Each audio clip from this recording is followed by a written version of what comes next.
When I was playing as a kid, I just wanted to spend that energy, and I just enjoyed playing football. I never looked at it like a career path until maybe 12, 13, when I realised school was giving me bad grades, and my mum wanted Was to it the know. school, or was it you was giving the school bad grades? I was not doing the work in which the school could give me good grades. Good grades, yes. Maybe you can just give us an insight in terms of the business of football. Football is it's an unusual business in the sense that it's based on a very strong passion, a very strong love for the game, and it's a social enterprise. So it's not about profits.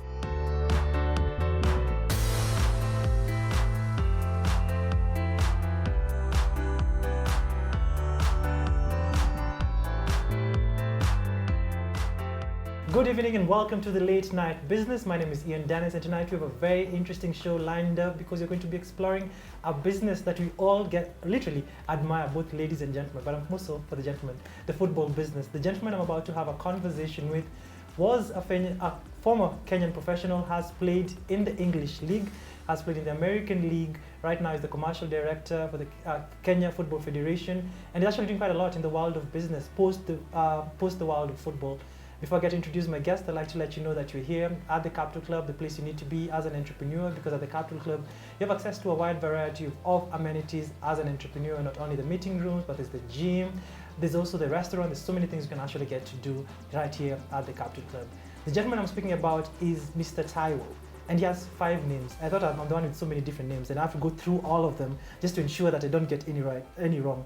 Opio, Taiwo, Leo, Atieno, Awunda. Have I got all of them right? Yes, correct. Good pronunciation. Thanks so much for having come to the show. Nice to finally see you. Yeah, thank you.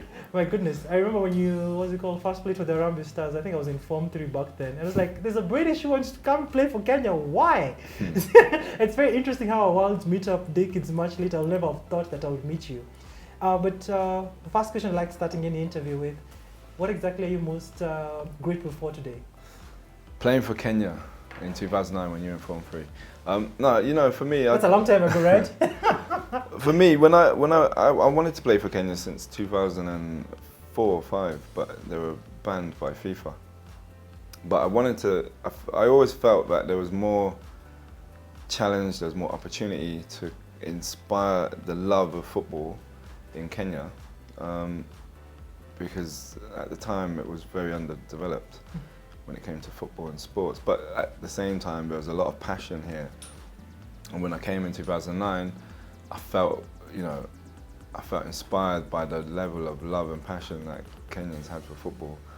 And I think, you want to be around people who, also appreciate the game. Mm-hmm. Interesting. And so you were born to a Kenyan father and a British mother. So were you born here in Kenya, or were you born in Britain? I was born in London. Mm-hmm. I was born and raised with my mother in London, and my father was about 10 years younger than my mum. Oh, interesting. Your dad was younger? Mm. Interesting. So your mum quote-unquote was the sponsor? That's a very was interesting... the cougar, they call him. But he came to London, he was on a student visa. Uh-huh. And he met my mum at a Nelson Mandela protest in London. Interesting. So when your dad was protesting, he fell in love? I think she was protesting. Oh, your mum was the one who was protesting? And he was doing journalism. Uh-huh. And then she invited him to an African theatre show she was organising. Yeah. And then he came and wrote about it, and I think that's how they met. Interesting. So your dad wrote the story and also wrote a love letter after that, and then they became one. Possibly. But my parents were never together. They were never married. They were, I think, yeah, just attracted to each other. Ah. And I think my mum said my father was very intelligent, so I think that was the deal.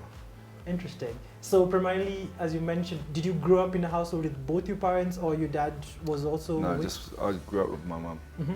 Yeah. Interesting. How was life growing up in London?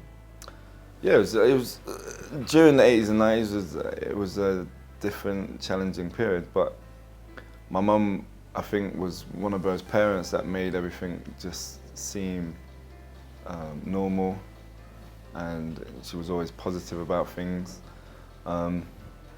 But London, I think during that period was going through a very kind of cultural shift. You had an influx of Caribbean, West African communities coming for the first time. And yeah, there was a massive cultural shift.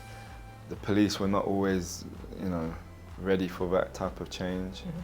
The education system wasn't. So I grew up, you know, in a time where I think being mixed race, being amongst all these different communities was like a massive melting pot of different powers trying to figure out where they all fit and sit in this new world.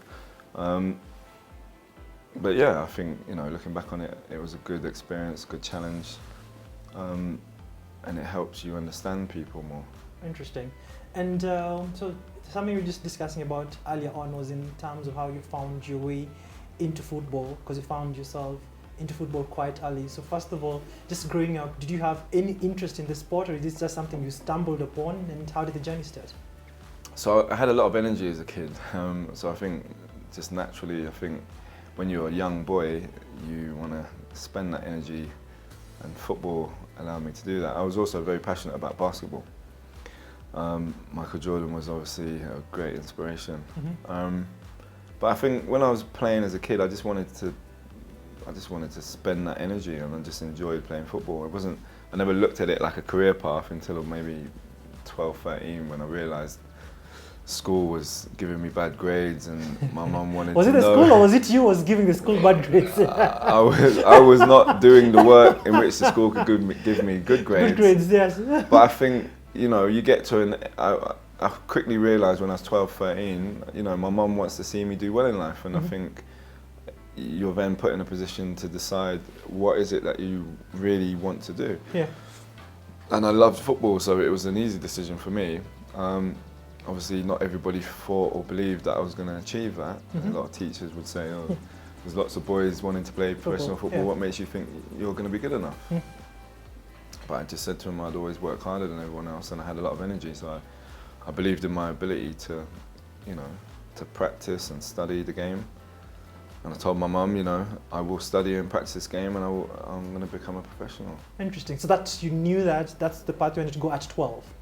That's what I committed to doing, yeah. Interesting. So how did the journey start? Because I think one thing you were just discussing on earlier was that there are hundreds of thousands of kids who all want to make it into the game, and there are very few who make it to that particular game. So how did your journey towards professional football start? So I started playing at school, and then I started playing Sunday League, which is grassroots football. And then I was scouted by a club called Warsaw Football Club, and then I trained with them. So from what age? 13? So from about, when I was 13, I started training with Warsaw. So Warsaw is in still which particular division? So that's a professional club. Professional club, right? Yeah. And then, you know, my first training session with them, they signed me on the spot. They were like, where did this boy come from? We want to sign him. So I signed with them, and then I was playing in their youth team. So I'd play with their youth team every Saturday, and then I'd play with my Sunday League team every Sunday. And then I was going and training with my Sunday League team on a Wednesday, and then I was going to a Brazilian football academy on a Friday. So I was playing football about 4 or 5 times a week. And then if I wasn't playing with a team, I was training. So I think I was But you're still combining with your studies? I wasn't studying.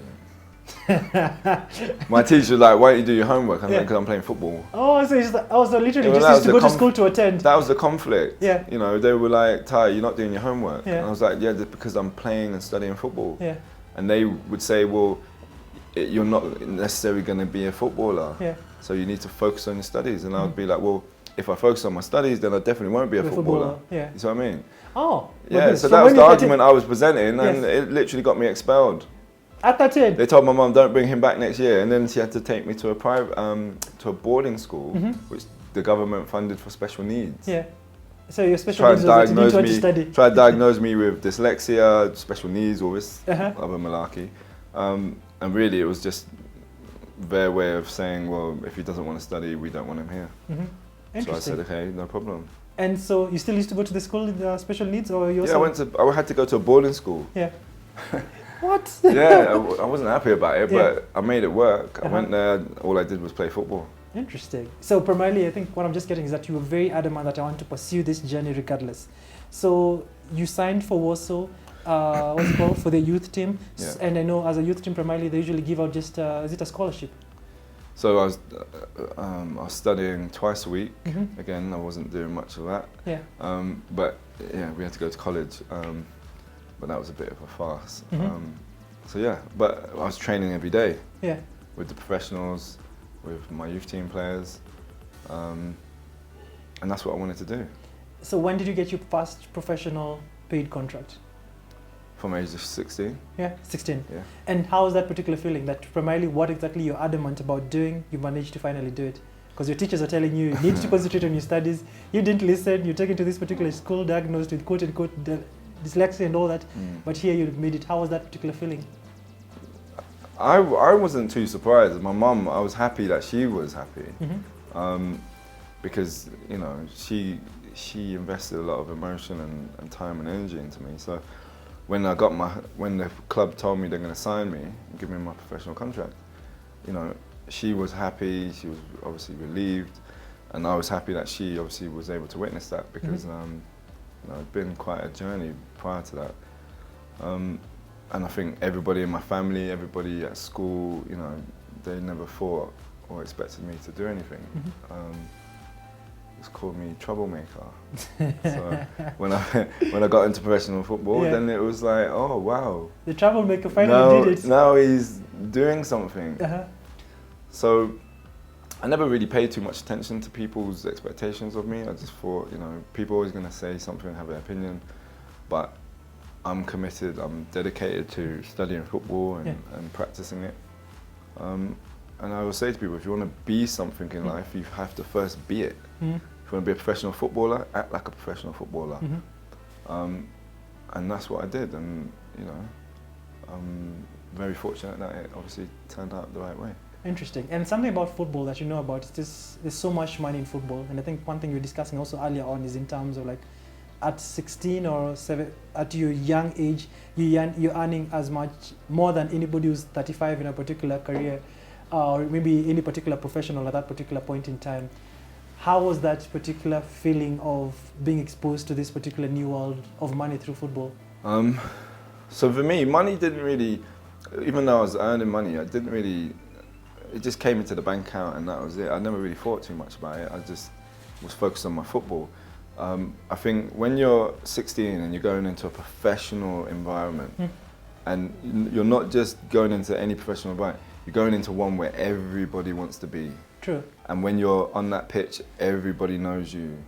So you realize from a very young age that you've got a very high responsibility to be a professional, to conduct yourself in a professional manner.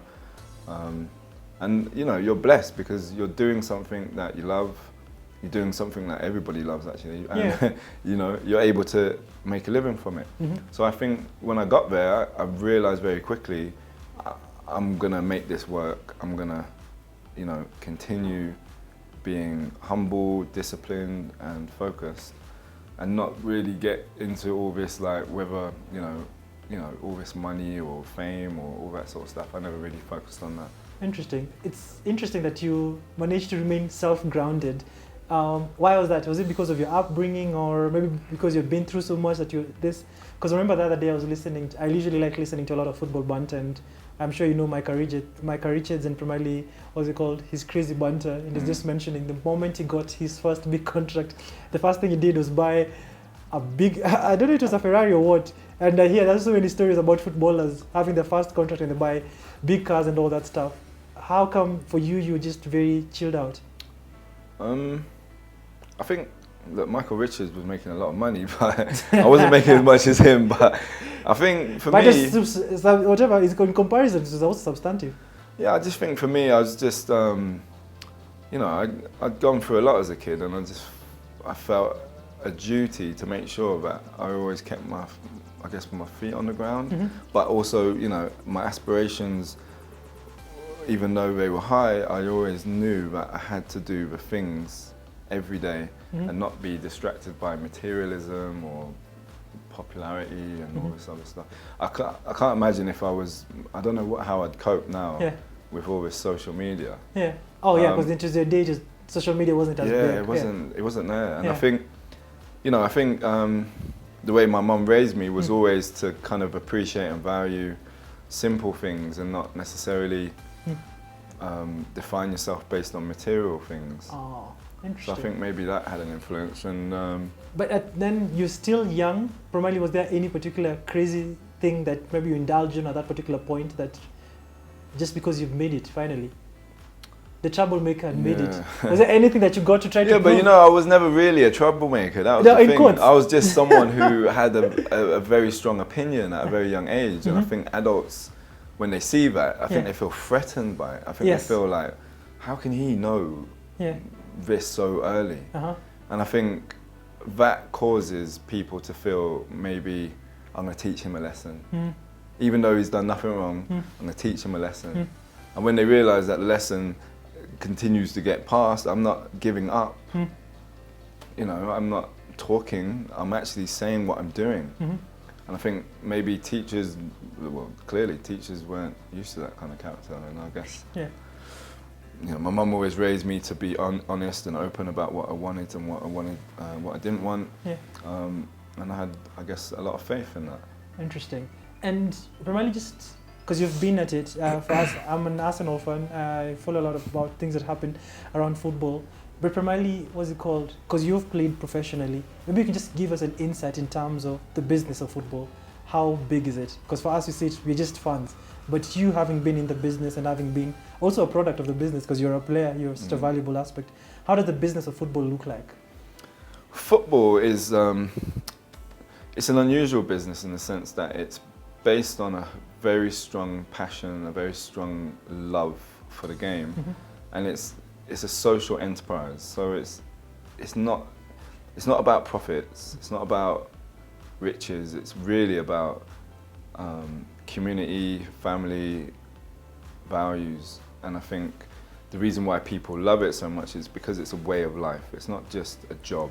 It's not just like no disrespect to other sports, but I think they're kind of like, once they're finished, they go to their normal lives. Whereas football, it's an everyday dedication and commitment. And you see it with the fans. When I was at Warsaw, it's a private company. It owns a stadium, it owns the land, and it puts money in to make sure that business operates. And the fans attend every week. And for 10 months of a year, that's all they do every week, boom. Go to the match to support their team. And I think when you consider football is a campaign in which you have your team, let's call it your tribe, and they're training and developing and they're promoting your community in every town and city that you go into play, it becomes your identity. So, I know here in Kenya a lot of people support Arsenal, Liverpool, Man United, but yet those clubs are 3,000–4,000 miles away. True. And they're not really doing much here. But I think that's how powerful it is. It's like people here resonate with the brand, which fits people's aspirations, fits people's dreams, fits people's values, standards, and that's what really I think makes football such a powerful business, is because it's really about your identity as a person and where you want to be in life. Interesting. Also another topic that we'd like discussing, because as you mentioned, it's a tribe, everybody follows this, and the business, as of late, we see the lucrative contract that the players now get, even right now with the Saudi League and all that's happening. Maybe during your, time playing, because it was in between 2000 to 2014 before you retired. What's the best contract you've ever gotten? How exactly was it looking like? I think all my contracts were good, because they allowed me to do what I love. They allowed me to travel. When I played in America, that was probably one of the best. I think that was, even though I took playing in England is the mecca of football. When you go to America, you're playing soccer, and it's not taken as seriously. Like the people, the fans, the country, are not going to lose sleep if you lose. Yeah. Whereas in England, when you lose, Yeah. you know from Monday to Friday, it's hell. Like you're going to be training harder, you're going to be studying harder, you're going to be, you know, criticized harder until that next match where you can prove everyone wrong. Yeah. Whereas in America, they've got baseball, they've got NFL, they've got there's so many basketball, alternatives. they've got ice hockey, they've got all these sports, and I would say America's, I would say, the professional recreational sports country of the world. It's not as demanding. They're not gonna, like, even though they are passionate about their teams, but they're not really gonna put you through hell for losing. In fact, they'll be like, at least you got there, or at least you put your effort in. Whereas, look, you saw what happened to David Beckham when England lost in was it semi-finals against Argentina, and he got sent off. He got death threats. You know, he was basically cast out. So football is a very, very, very serious sport in England. Interesting. And on that particular note, you're going to take a short commercial break, and then after that, you're going to find out how Taiwo's life has been post-football, what exactly some of the activities and businesses he has interest in, and just trying to explore how exactly his life has transpired. So we'll see you after the break.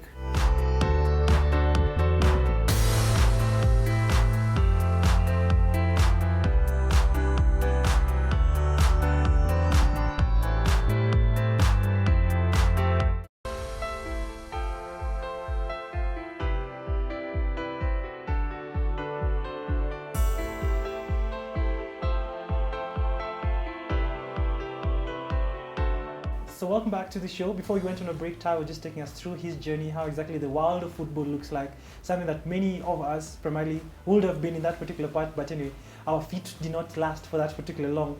Something interesting about you is that you decided to stop playing football at 29. Why exactly was that?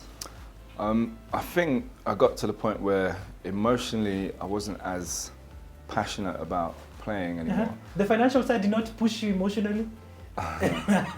Nah, you know, money never really incentivized me to play football. Oh, you had enough? I played football primarily because I wanted to honour my mum's investment and commitment to taking me on that journey initially. And obviously making a living is important no matter what profession you're in. But I always knew that I had the work rate, the intelligence to do anything if I put my mind to it. So when I stopped playing football, I'd already kind of been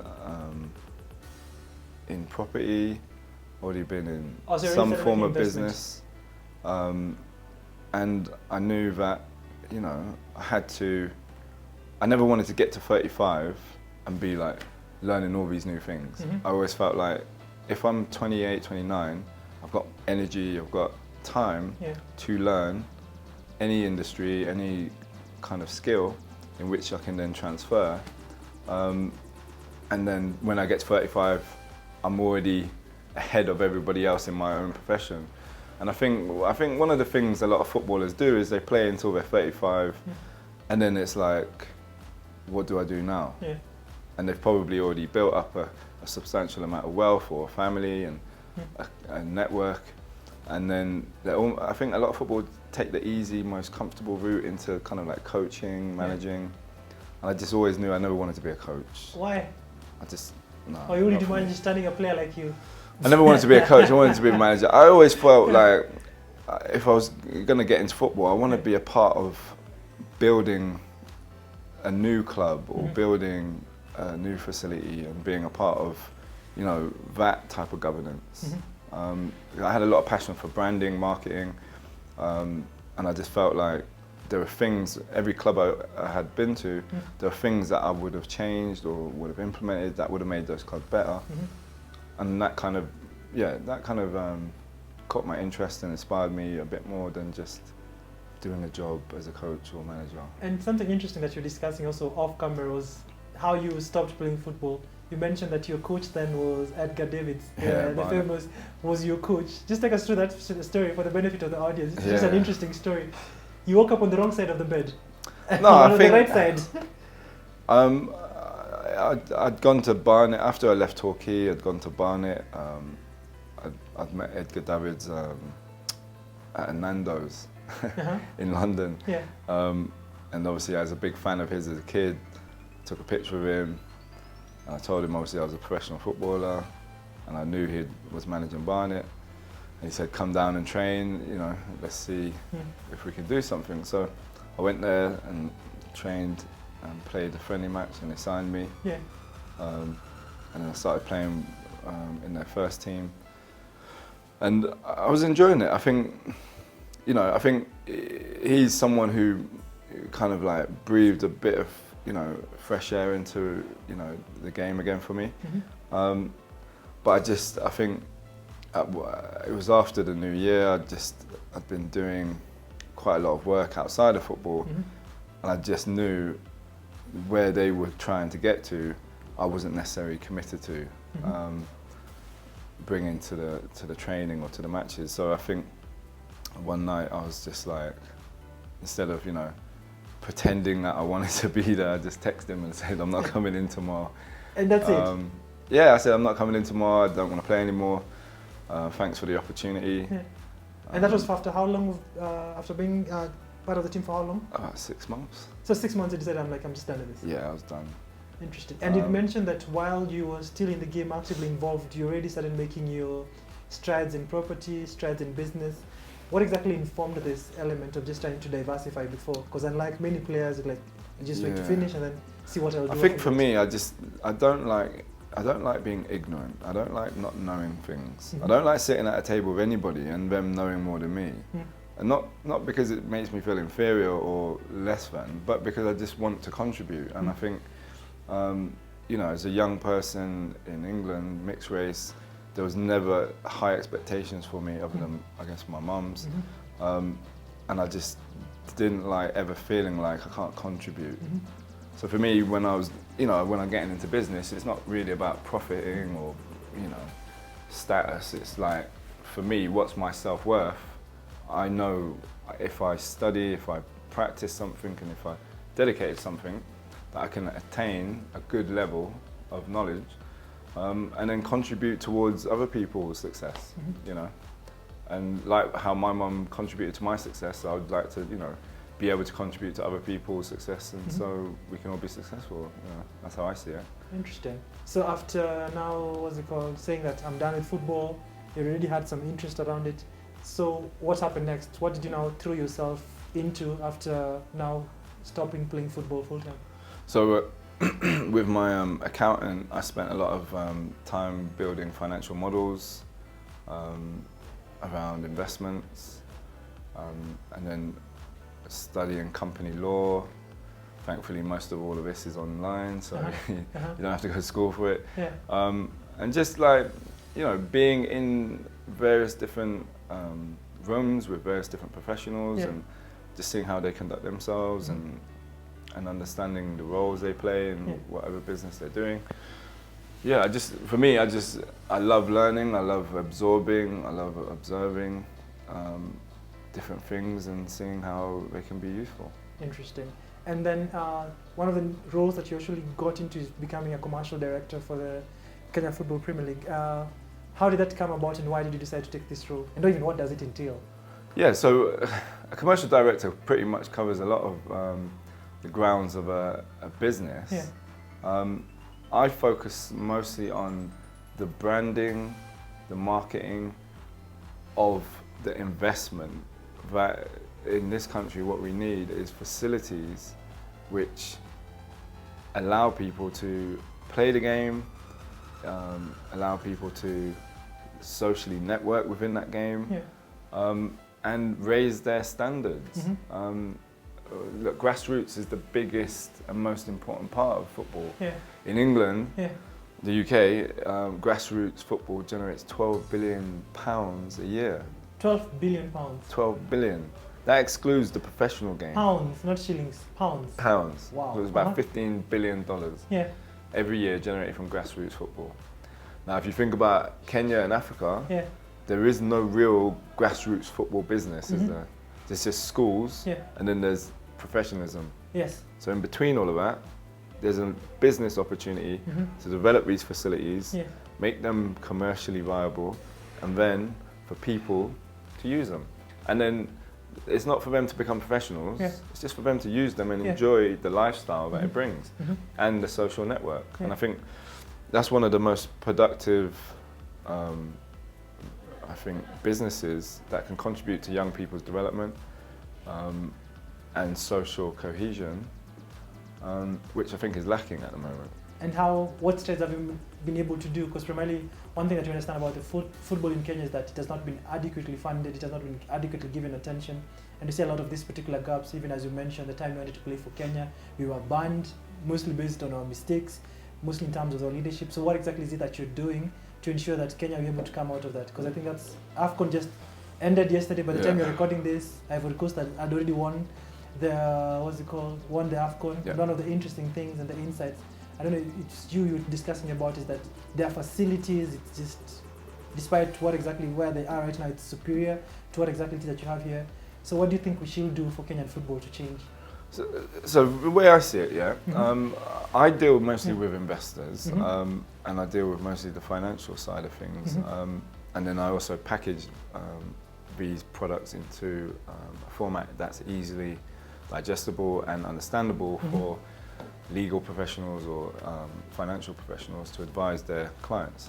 I don't really get involved in too much of the operational side of things because once you get the investment in, then you can bring in professionals to do that. So you're in the part of bringing investors into Kenyan football? Yeah.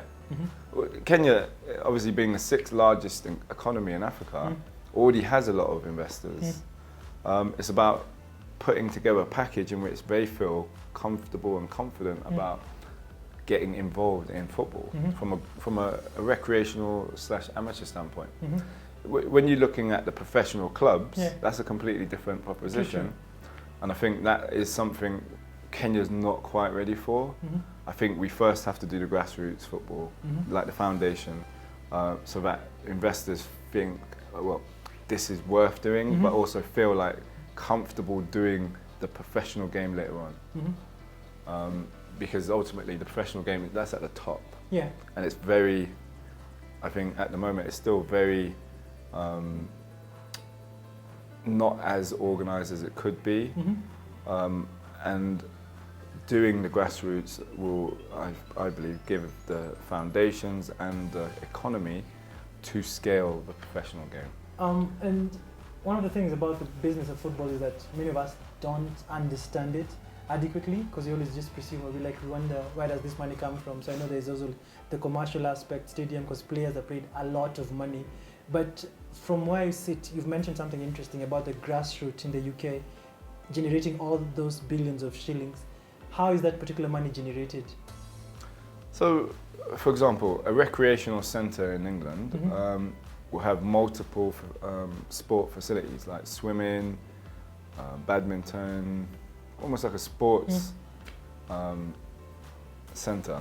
And people come and pay to use those facilities. So they're swimming on Monday, or they're playing badminton on Tuesday, or football on Friday. So people will pay to use facilities if those facilities are decent. Now a lot of people say, well, here in Kenya people aren't paying. That's because no one's invested in it. And if you look at Kenyans have a very high standard when it comes to what they're willing to depart with their money for. And I always tell people, when you go into all the bars and restaurants, when Arsenal, Man United, Liverpool and Chelsea are playing, why are people in there?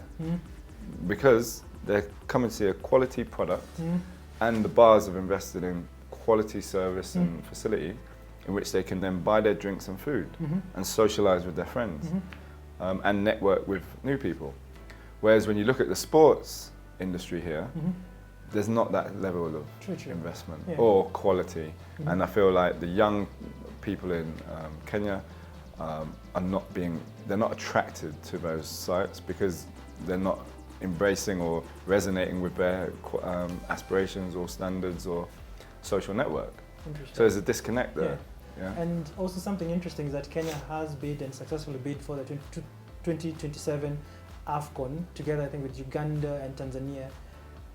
Do you think that particular tournament is going to change what's it called, our perception of football, and also maybe to improve the business.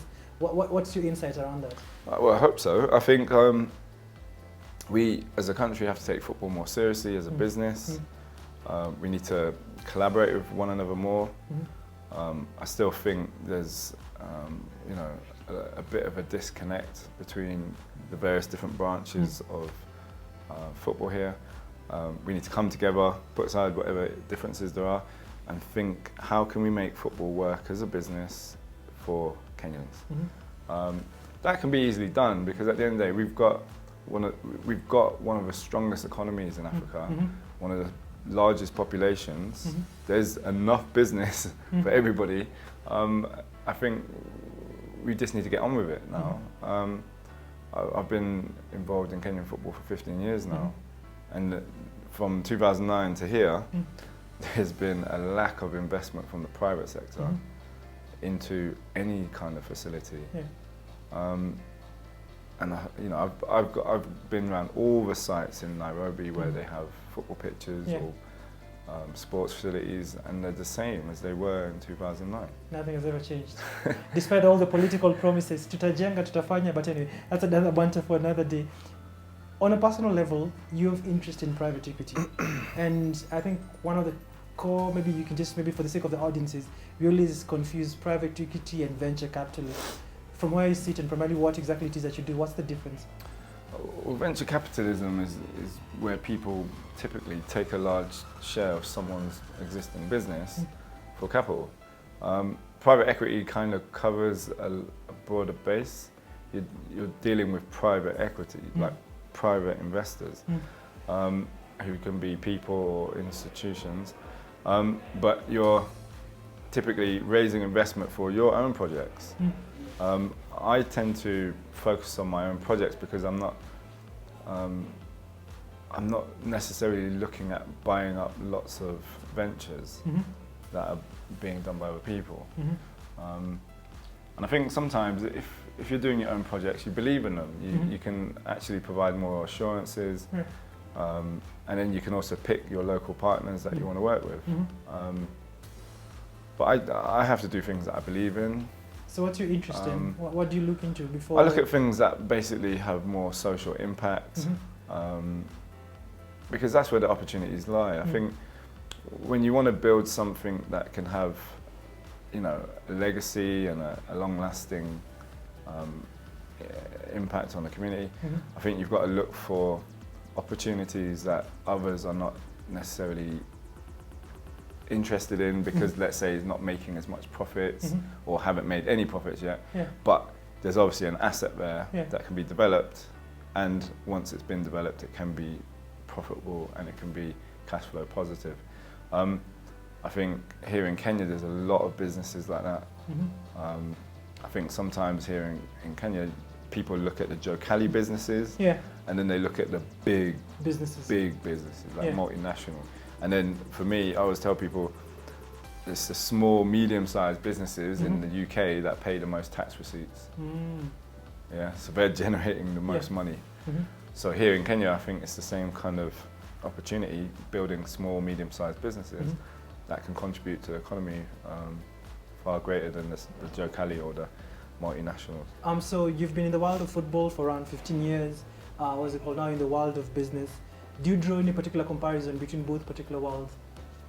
Yeah, my experience in professional football is what really gives me the foundations to be in corporate world.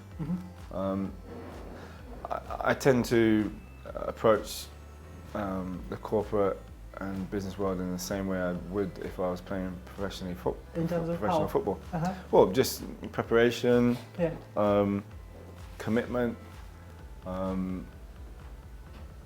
and practicing, learning, dealing with people. You know, playing professional football, I was exposed to so many different types of people. So I think that gives me an advantage in business. I know how to, you know, talk to different people and communicate with them and them understand me and find collaborative ways. You know, football is all about team. It's not about an individual.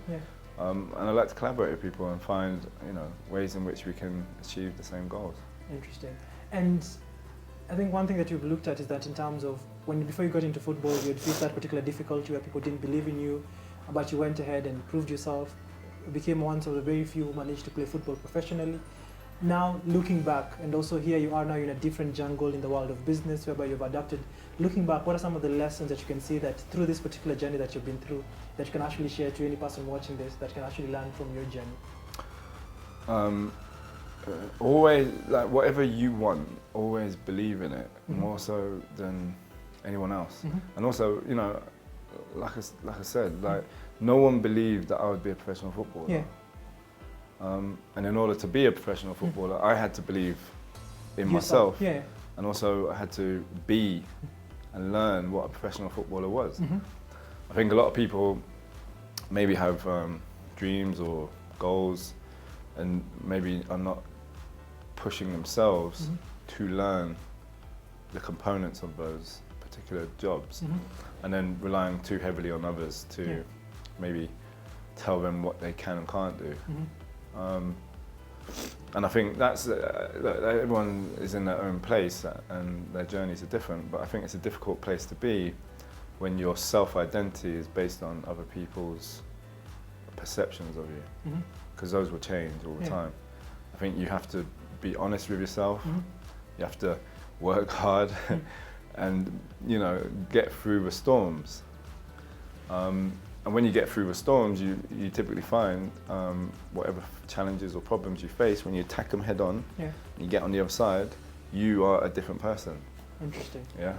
So before we get to wind up, I have 10 quick fire questions. So I'll be shooting them out and then whatever that comes to your mind, answer it. So the first question, are you more of a thinker or a doer? Doer. What do you think is the meaning of life? The meaning of life. To learn. What is your go-to snack? Banana. Banana follow you. What is your favorite color? Black. What's your favorite number and why? Favorite number? Yes.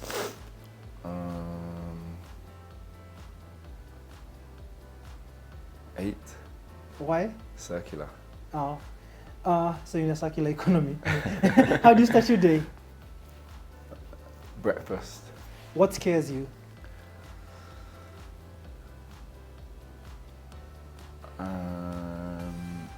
Comfort. If you could live anywhere in the world, where would that be? Home. Where is home? Anywhere you make What to it. be? What's your hobby? Hobby. Watching films. Favorite day of the week? Pardon? Favorite day of the week? Monday. At what age do you want to retire? Don't want to retire. You always want to keep on keeping on. Interesting. So that was Tayo Atieno, a Kenyan former professional footballer who's played in the English League, who's played in the US, who's now a commercial director for FKF, and also a businessman in private equity and doing so much. I've really enjoyed that particular conversation, and I hope you have too. As always, we're coming to you from the Capital Club, the place you need to be as an entrepreneur, because at the Capital Club, you have a wide array to this particular network. And just a reminder, as I will be doing that over and over again, we have the masterclass happening on the 4th of April at the Nairobi Cinema, whereby I'll be hosting Michael Joseph, so you can come, get to enjoy this particular conversation live with the Late Night Business crew. And as always, I'll always keep on reminding you, I have my books out. You can actually go check them out at the Textbook Center, where they're actually, retailing. The Business Conquest is all about business, and the food for thought. You can always get to check them out. My name is Ian Dennis, and this has been the Late Night Business. Until next time, see you right here on KTN Home. Good? Fantastic. I've really enjoyed it.